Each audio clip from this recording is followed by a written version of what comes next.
Opportunities and challenges in Rio. Rio de Janeiro is a mega city situated in Brazil, and it's on the east coast of South America and has access to the Atlantic Ocean. Its official population is 6.5 million people, but realistically there's probably more than 12.5 million people living there. There are many economic opportunities in Rio, but there are also many economic challenges.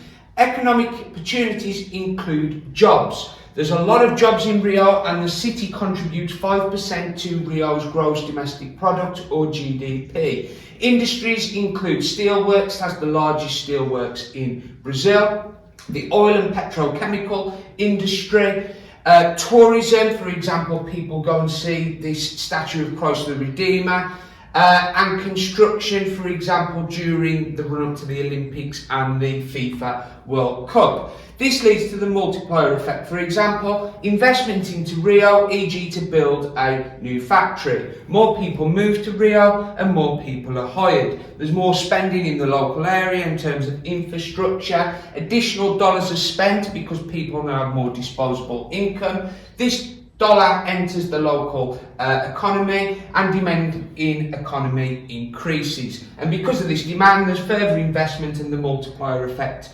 continues. However, there are many economic challenges. 20% of Rio are actually unemployed, and those who are employed, many of which work in the informal economy, are very low paid, with salaries around $60 per month. Lack of investment by the government into education also means that skill levels are low, and many people turn to crime, especially in the lawless favelas. And another major economic challenge is after the Olympics and World Cup finished, many of these construction jobs dried up, leading to further unemployment.